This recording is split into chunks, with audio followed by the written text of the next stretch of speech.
Zethkar pressed his claws against the observation deck's cold metal railing.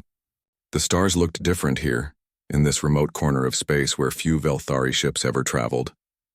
His people ruled most of the galaxy through simple methods. Crush the enemy completely, show no mercy, take everything. It worked. It had always worked. The distress signal came from a small mining colony 3 systems away. Pirates again, probably. The savage Kreenoth raiders had been hitting Outer Rim settlements for months. Zethkar's commander had decided to respond, but only because the colony produced rare metals the Velthari needed. Military observer, they called him. Really, he was here to watch how other species fought, to learn their weaknesses. The Velthari High Command always wanted to know how their enemies made war. Knowledge meant power. Power meant victory. The fleet dropped out of hyperspace near the mining colony. Immediately, Zethkar saw the problem. Kreenoth ships surrounded the small settlement like hungry predators. Their black hulls bristled with weapons.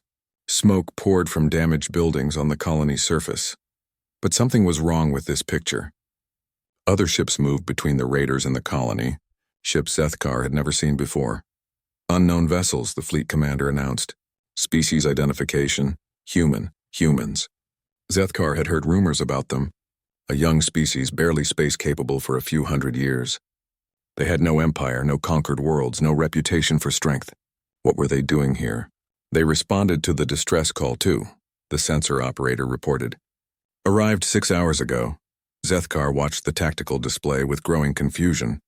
The human ships were smaller than the Kreenoth vessels, fewer in number. By all logic, they should have been destroyed or driven off by now. Instead, they held their position. Incoming transmission, communications reported. From the human fleet, a voice filled the bridge, speaking in clear galactic standard. This is Captain Jake Morrison of the UES Liberty. Kreenoth vessels, you are ordered to cease your attack on civilian targets immediately. Withdraw from this system or face the consequences. Zethkar's mandibles clicked in amusement. One small human ship giving orders to an entire raider fleet?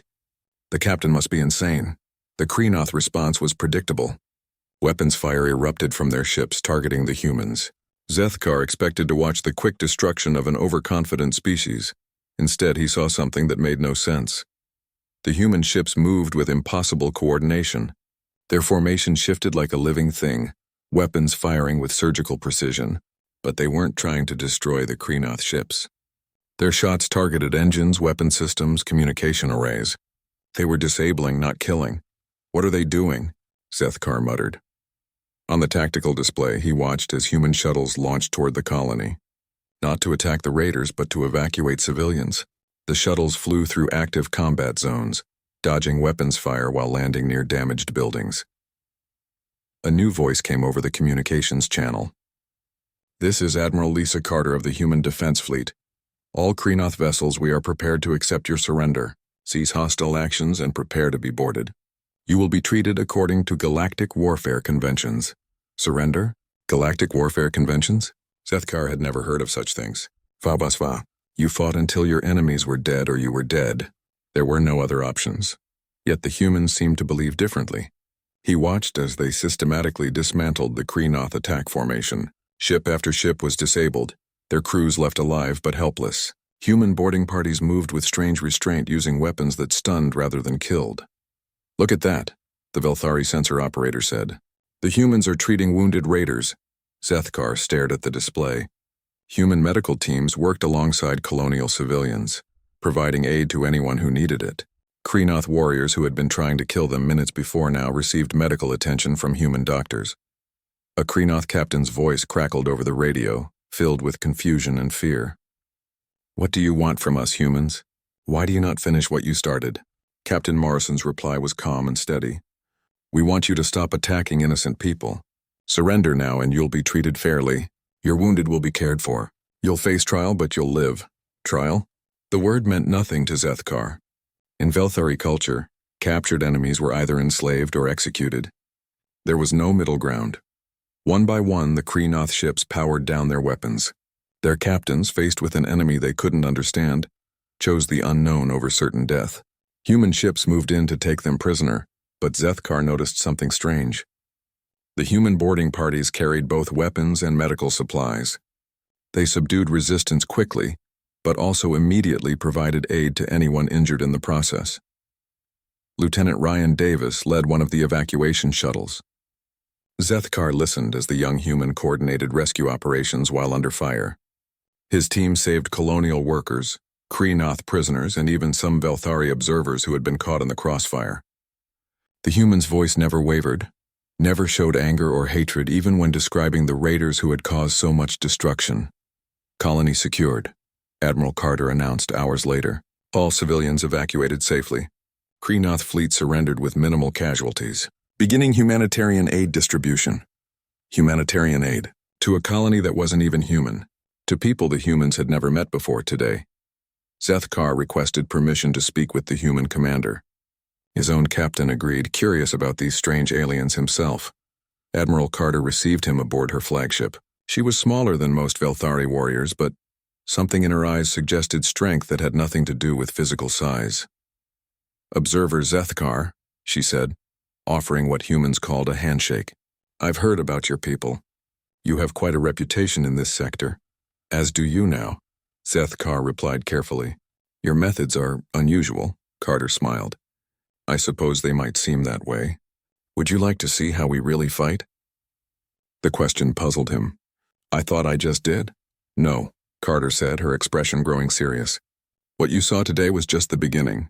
If you really want to understand human warfare, you need to see more than one battle. You need to understand why we fight the way we do." Zethkar agreed immediately. His mission was to learn about potential enemies. These humans, with their strange ideas about mercy and restraint, might be the most dangerous enemies his people had ever faced, not because of their weapons or their ships, but because they fought in ways that made no sense to anyone else. As his shuttle returned to the Velthari fleet, Zethkar watched human ships organizing the captured raiders, treating the wounded and rebuilding the damaged colony. Everything they did contradicted everything he knew about warfare. That contradiction terrified him more than any weapon ever could. 3 days later, Zethkar found himself aboard the human flagship. Admiral Carter had agreed to let him observe their operations, and he planned to use every moment to understand these puzzling creatures. Commander Alex Hayes met him at the airlock. The human was young by Velthari standards, but his movements showed the confidence of an experienced warrior. "Welcome aboard the Liberty," Hayes said. "The Admiral thought you might want to start with our command center." Zethkar followed Hayes through corridors filled with humans going about their duties. What struck him immediately was how they interacted. No shouting, no displays of dominance, no fear. They worked together like parts of a single machine. The command center buzzed with quiet activity. Officers sat at stations covered with displays and controls. Captain Maria Santos stood near the central table, reviewing what humans called engagement protocols. "These are our rules," Santos explained when Hayes introduced Zethkar. "Every human military officer learns them before they're allowed to command anything bigger than a patrol boat." Zethkar studied the documents on the screen. Page after page of regulations about when to fight, how to fight, when to stop fighting. Rules about protecting civilians, treating prisoners, minimizing damage to property. The complexity was staggering. "You handicap yourselves," Zethkar observed. "These rules prevent you from using your full strength," Santos smiled. "Do they? Let me show you something." She called up a tactical simulation. 2 fleets faced each other in space. One fought without restrictions, using maximum firepower against all targets. The other followed human engagement protocols, carefully selecting targets and limiting weapons use. "Watch the results," Santos said. The unrestricted fleet achieved quick initial success, destroying several enemy ships. But their aggressive tactics also destroyed 3 civilian stations, killed thousands of non-combatants, and turned the local population against them. Soon every system in the region was actively supporting their enemies. The restricted fleet took longer to win individual battles, but their careful methods gained them allies. Civilians helped them instead of fighting them. Enemy soldiers surrendered instead of fighting to the death. Within months, the weaker force had won the entire war. "Efficiency," Santos said. "Rules don't make us weaker. They make us more efficient." Major Chris Bell joined their conversation. He was responsible for weapon systems, and he showed Zethkar something that made the Velthari observer's head spin. "Every weapon on this ship has built-in safeguards," Bell explained. "Our computers analyze each target before firing. They calculate the minimum force needed to achieve our objective. Bell demonstrated with a small simulation. When targeting an enemy ship, the human weapons system first identified the crew size, ship type, and mission. It then selected the precise amount of force needed to disable the threat without killing unnecessarily. Your weapons think? Zethkar asked. Our weapons are smart, Bell confirmed. But more importantly, our people are trained to think before they shoot. We don't just want to win battles. We want to win them in ways that make peace possible afterward. Hayes led Zethkar to the training deck, where human soldiers practiced combat techniques. Sergeant Kelly Wright was instructing a group of Marines in boarding procedures. First priority is always civilian safety, Wright told her students. Second priority is subduing resistance with minimum force. Third priority is securing your objectives. Notice that kill the enemy isn't on that list. Zethkar watched the Marines practice. They moved with deadly efficiency, but every technique was designed to disable rather than destroy. They carried medical supplies alongside ammunition. They trained to provide first aid to enemies as well as allies. Your warriors are also healers, Zethkar noted. Every human soldier learns basic medical skills, Wright explained. We fight to protect life, not to destroy it. That includes the lives of people shooting at us. The Velthari observer struggled to understand this concept. In his culture, showing mercy to enemies was seen as weakness. Yet these humans seemed to consider it a strength. Later, he attended a meeting between General Amy Foster and her staff. They were planning an operation to rescue hostages held by pirates. Zethkar expected them to focus on tactics and firepower. Instead, they spent 2 hours arguing about rules of engagement. The pirates are using the hostages as human shields, one officer reported. Standard procedure would be to wait them out. We don't have time, another argued. The hostages are running out of air. We need to move fast. Fast, yes, General Foster said firmly, but not reckless. I want 3 different plans. One that prioritizes hostage safety above all else. One that prioritizes capturing the pirates alive. One that gets everyone out with 0 casualties. 0 casualties might be impossible, the first officer said. Then we make it possible, Foster replied. That's what we do. We find ways to win without becoming monsters. The argument continued for another hour. Zethkar had never seen warriors debate so fiercely about avoiding harm. Among his people, such concerns would be considered cowardice. Commander Hayes noticed his confusion. Hard to understand, isn't it? Your people argue more about saving enemies than about defeating them, Zethkar said. Defeating an enemy is easy, Hayes replied. Any species with enough firepower can destroy their opponents. But winning in a way that creates lasting peace? That's hard. That requires us to be better than our enemies, not just stronger. The rescue mission launched the next day. Zethkar watched from the command center as human teams infiltrated the pirate base. They moved like ghosts, disabling security systems and guards without raising alarms. When they finally reached the hostages, the pirates realized they were surrounded. Their leader demanded to speak with the human commander. Colonel Steve Parker appeared on the communication screen. This is Colonel Parker. Release the hostages and surrender peacefully. You'll be treated according to galactic law. Galactic law, the pirate leader laughed. We're pirates. We don't follow anyone's law. That's your choice, Parker said calmly. But we do. Surrender now and you'll live to see trial. Keep fighting, and you'll still live to see trial. But you might need medical attention first. The rescue proceeded exactly as planned. Human soldiers secured the hostages while others surrounded the pirates. When some pirates chose to fight, they were quickly overwhelmed by non-lethal weapons. Within an hour, all hostages were safe and all pirates were in custody. What amazed Zethkar was what happened next. Human medics immediately began treating injured pirates. The same people who had been threatening civilian lives minutes before now received the same medical care as the rescued hostages. You save your enemies, Zethkar observed to Admiral Carter. We save everyone we can, Carter replied. That's what civilization means. Not just protecting your own people, but protecting the idea that every life has value. Even the lives of those who reject that idea? Especially those lives, Carter said. Because if we abandon our principles when it's difficult, then we never really had principles at all. That night, Zethkar reviewed everything he had seen. The humans fought with devastating effectiveness, but always within strict moral boundaries. They won battles while simultaneously working to make their enemies into allies. It was the most sophisticated form of warfare he had ever encountered, and it was starting to terrify him in ways he couldn't fully understand. The alarm brought Zethkar from his sleep with a sharp jolt. Red lights flashed through the human ship as crew members rushed to their stations. Something big was happening. Commander Hayes found him in the corridor. "Major attack on Harmony Station," he said quickly. "Kreenoth raiders, but this time it's different. They've brought their entire fleet." Zethkar followed Hayes to the command center.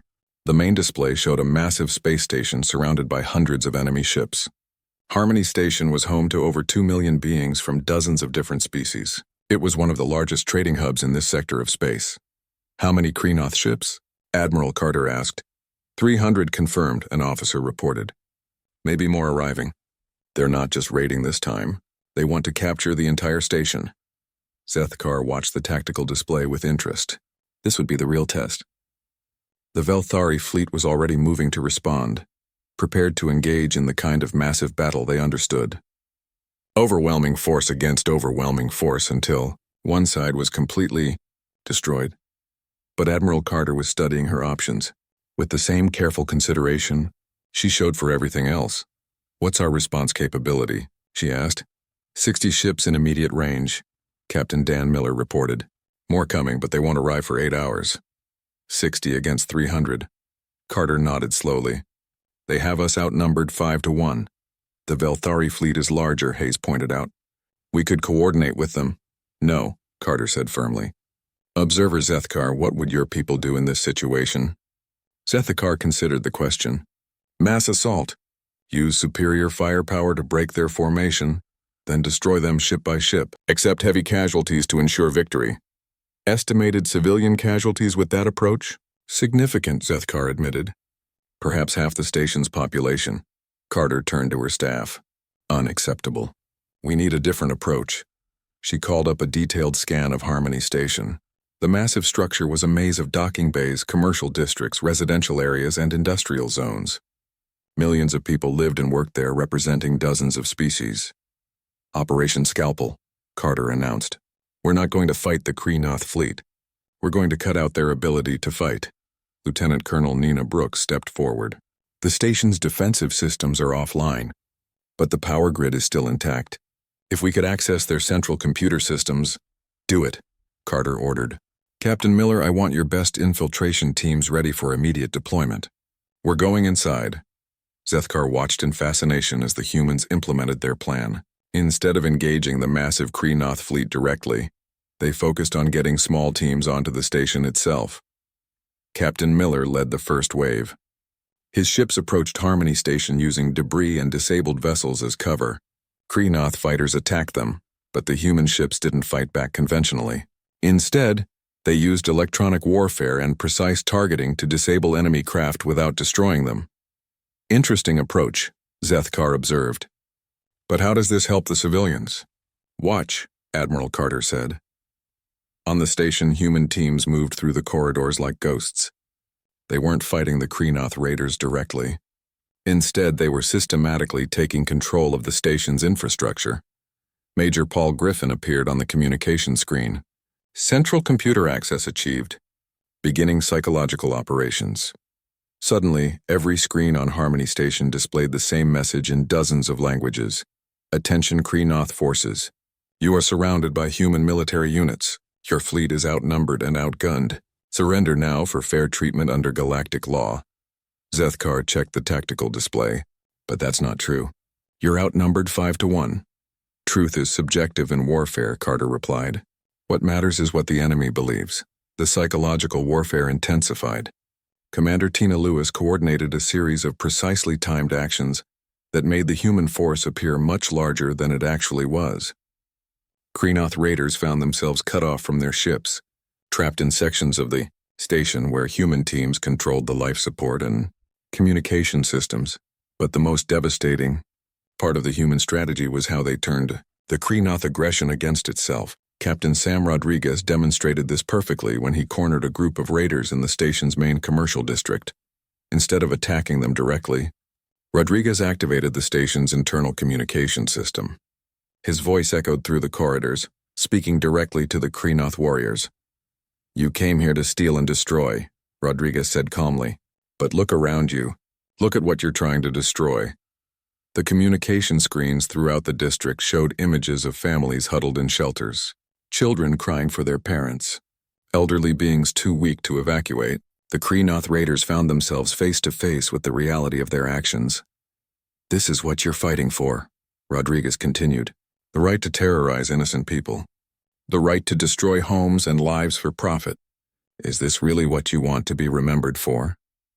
One by one, Kreenoth weapons began lowering. Some raiders simply walked away from their positions. Others actively began helping with civilian evacuations. Zethkar stared at the display in disbelief. "They're surrendering without being defeated?" "They're making a choice," Carter explained. "We're giving them the opportunity to choose who they want to be." The pattern repeated throughout the station. Human teams didn't just fight the raiders. They demonstrated the futility of continuing the attack. They showed Kreenoth warriors exactly what they were destroying and why. Within 6 hours, the majority of the Kreenoth fleet had either surrendered or withdrawn from the system. The few remaining raiders found themselves isolated and outnumbered, not by human ships, but by their own former allies who had chosen to switch sides. The final surrender came when the Kreenoth fleet commander realized his position was hopeless. Not because he had been defeated in battle, but because his own warriors no longer believed in their cause. "How?" Zethkar asked Admiral Carter as they watched the last raider ships power down their weapons. "How did you defeat a fleet 5 times your size without destroying it?" "We didn't defeat their fleet," Carter replied. "We defeated their will to fight. There's a difference." The aftermath was unlike anything Zethkar had ever seen. Human medical teams worked alongside former Kreenoth raiders to treat the wounded. Human engineers helped repair damage to the station while Kreenoth technicians assisted them. Most importantly, the humans immediately began organizing trials for the captured raiders. Not executions or enslavement, but actual legal proceedings where the accused would have lawyers and the right to defend themselves. "You treat your defeated enemies like citizens," Zethkar observed. "We treat them like people," Carter corrected. "That's the difference between civilization and barbarism." As Zethkar watched human soldiers sharing medical supplies with Kreenoth prisoners, he began to understand something that chilled him to his core. The humans hadn't just won a military victory. They had transformed their enemies into allies through the simple act of treating them with dignity. It was a weapon more powerful than any gun or bomb. And Zethkar was beginning to realize that his own people had no defense against it. Zethakar's reports to the Velthari High Command created confusion and anger among his superiors. How could these weak humans achieve such victories while limiting themselves with so many rules? The High Command demanded proof that human principles were just pretense, that under real pressure they would abandon their mercy and fight like proper warriors. The test came sooner than anyone expected. Deep space sensors detected an emergency at Research Station Omega-7, a remote Velthari facility studying experimental weapons technology. The station's automated defense systems had malfunctioned, turning the protective barriers into deadly traps. Over 300 Velthari researchers were trapped inside with no way to escape. What the humans didn't know was that this was a deliberate test. The Velthari High Command had secretly caused the malfunction, then sent a distress signal to see how humans would respond when Velthari lives were at stake. They expected the humans to either ignore the emergency or use it as an opportunity to steal Velthari military secrets. Admiral Ben Jackson's response surprised everyone. "All available ships, immediate emergency deployment to Research Station Omega-7, Jackson announced. "This is a rescue operation. Prepare hospital ships and engineering teams for deep space deployment." Zethkar watched from the human command ship as the rescue fleet assembled.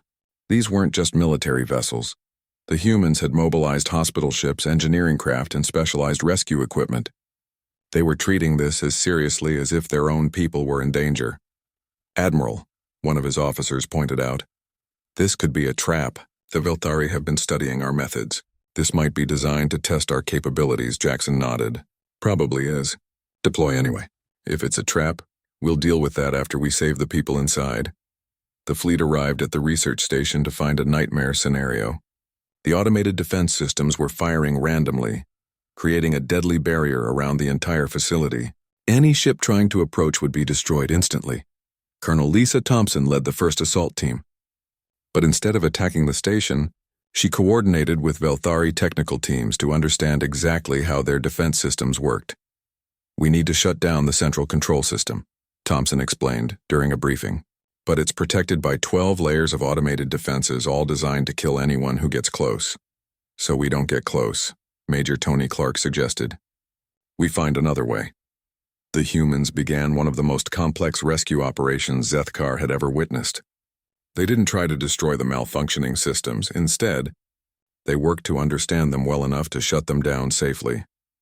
Captain Julie Martinez risked her ship to get close enough to scan the station's internal structure. Her vessel took heavy damage from the automated weapons, but she stayed in position long enough to gather the data her teams needed. "Internal layout confirmed," Martinez reported, her ship's hull glowing from weapon impacts. "I can see where the researchers are trapped. Sections 7 through 12 have breathable atmosphere, but it won't last long." The rescue teams moved with incredible precision. Commander Matt Harris led engineering squads that fought their way through the automated defenses, not to destroy them, but to reprogram them. Each step forward required solving complex technical puzzles while under constant attack. What amazed Zethkar was how the humans treated this emergency. When political complications arose, some Velthari officials demanded that the humans withdraw and let Velthari forces handle the situation. The human commanders simply ignored their own government's orders. "I don't care about politics," Harris told his superiors during one heated communication. "There are people dying in there. We're not leaving until everyone is safe."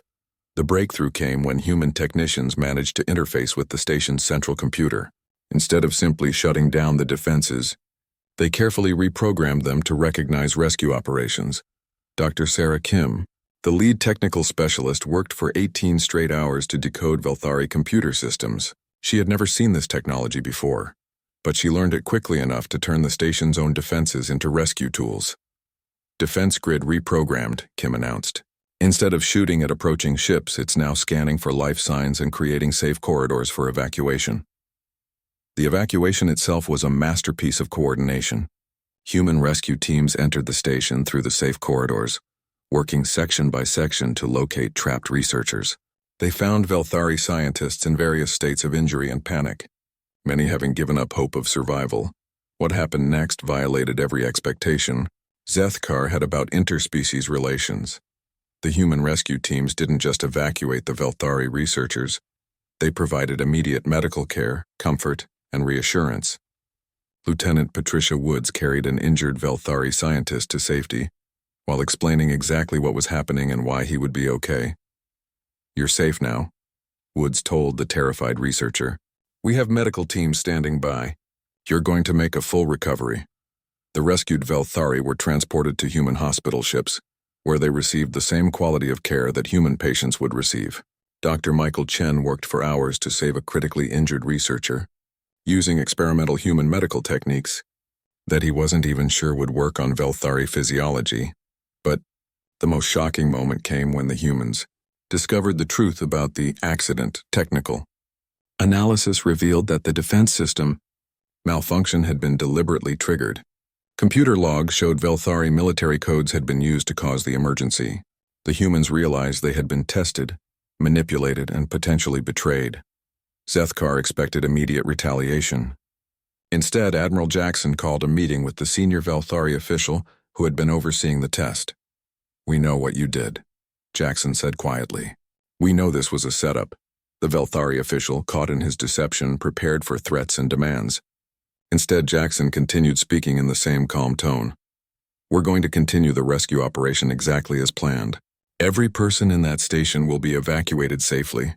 They'll receive full medical care until they recover completely, and then we're going to pretend this conversation never happened." "You're not going to retaliate?" the official asked, confused. "Retaliate against whom?" Jackson replied. "The researchers trapped in there didn't design this test. They're just people who need help. The fact that their government was willing to risk their lives to test us, well, that's between you and your conscience." The rescue operation continued for 2 more days. When it was finally complete, all 327 Velthari researchers had been evacuated safely. The human medical teams had saved lives that no one else could have saved using techniques and equipment that the Velthari didn't possess. In the end, The test had backfired completely. Instead of exposing human weakness, it had demonstrated human strength in ways the Velthari High Command couldn't ignore or explain away. Zethkar watched the last transport ship depart, carrying grateful Velthari researchers back to their homeworlds. Many of them had specifically requested to thank their human rescuers personally. "Your people saved lives that weren't worth saving," Zethkar told Admiral Jackson. "We were testing you. We put our own people at risk to see if you would abandon your principles." "I know," Jackson replied. "That doesn't change anything. People needed help. We provided it. That's what we do. Even when those people's government betrays you." "Especially then," Jackson said. "Because someone has to break the cycle. Someone has to choose mercy over revenge, help over harm. If we don't do it, who will?" As Zethkar returned to his quarters that night, he realized something that terrified him more than any weapon. The humans weren't just fighting wars differently. They were changing the very nature of what war could be. And once that change started, there might be no way to stop it. The invasion came without warning. 6 different species, united only by their fear and hatred of human influence, launched a coordinated assault on human space. The alliance included the Velthari, though Zethkar had argued against it. His warnings about human capabilities had been dismissed as cowardice. From his position aboard the Velthari flagship, Zethkar watched the massive invasion fleet approach Earth's outer colonies. 3,000 ships from 6 different worlds, carrying enough firepower to sterilize entire planets. This time the humans would have no choice but to abandon their precious principles and fight like proper warriors. At least, that's what everyone expected. General Kate Sullivan's first response confused the invasion commanders. Instead of mobilizing for total war, she broadcast an open message to the entire invasion fleet. "This is General Sullivan of the Human Defense Force. You have entered human space with hostile intent. We ask you to reconsider your actions and withdraw peacefully. We have no desire for war with any of your peoples." The invasion fleet's response was immediate and brutal. Weapons fire erupted from hundreds of ships, targeting human colonies and military installations. The war had begun, but within hours the invasion commanders began receiving reports that made no sense. Admiral Joe Turner's fleet engaged the Kreenoth squadron near Titan Station. But instead of attempting to destroy the enemy ships, Turner broadcast surrender terms on all frequencies. Human vessels disabled Kreenoth ships with precision strikes, then immediately moved to rescue crews from damaged vessels. "What are they doing?" the Kreenoth commander demanded. "Why are they saving us?" Turner's response was broadcast to the entire invasion fleet. "Because this war doesn't have to end with everyone dead. Surrender now and you'll be treated with dignity and respect. Your wounded will be cared for. Your families will be notified that you're safe." The pattern repeated throughout human space. Every human commander offered the same terms. Every human victory was followed by immediate humanitarian aid to the defeated. Captain Emma Davis commanded hospital ships that moved through active combat zones, treating wounded enemies alongside human casualties. Zethkar watched the tactical displays with growing horror. The humans weren't just defending themselves. They were systematically demonstrating that the invasion was futile, without actually destroying the invading forces. Colonel Rick Johnson's counterattack against a Velthari battle group exemplified the human approach. Instead of engaging in a traditional fleet battle, Johnson's ships used electronic warfare and precision strikes to disable the Velthari command structure. Within hours, the entire battle group was effectively helpless. But then Johnson did something that violated every principle of Velthari military doctrine. He contacted the disabled Velthari ships and offered medical assistance.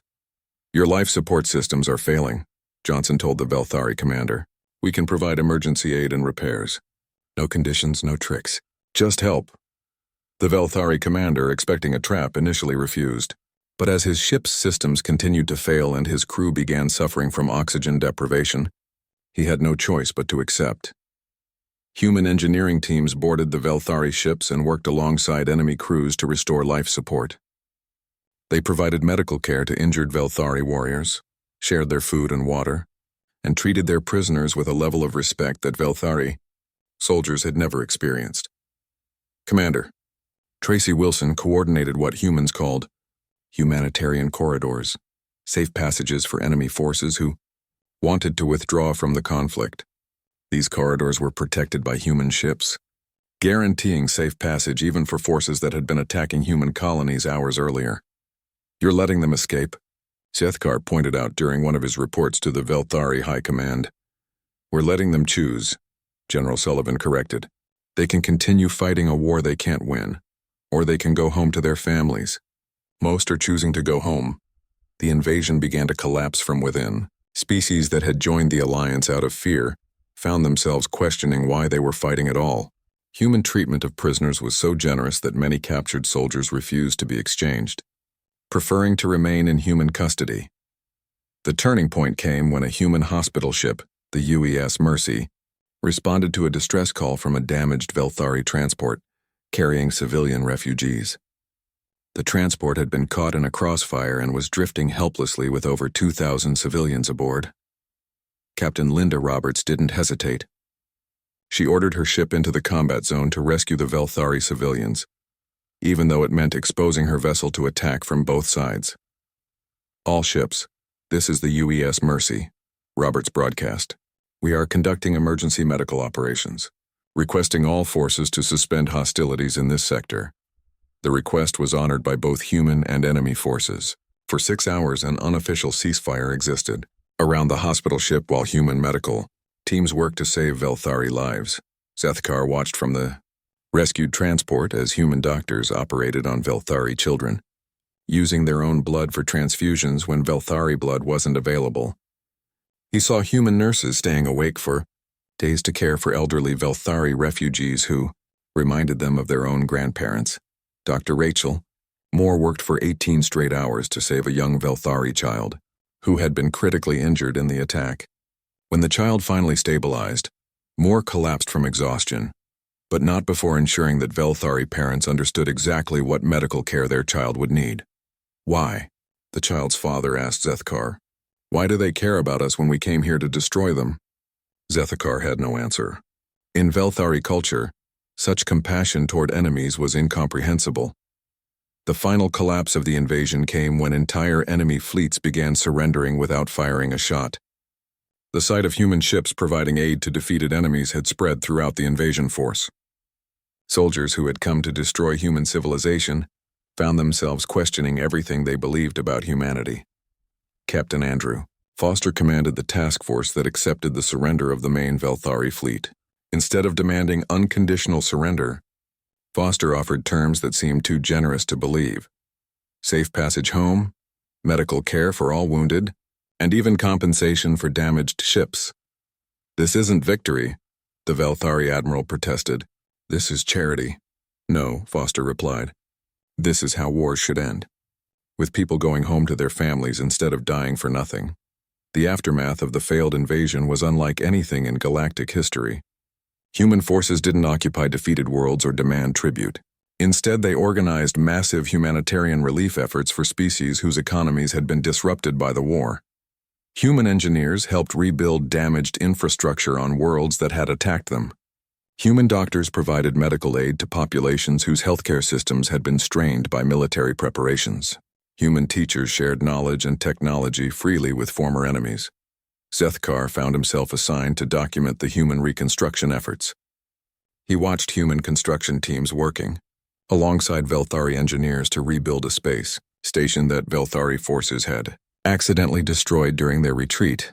"Your people are helping us repair damage we caused," Sethkar observed to General Sullivan during one of their meetings.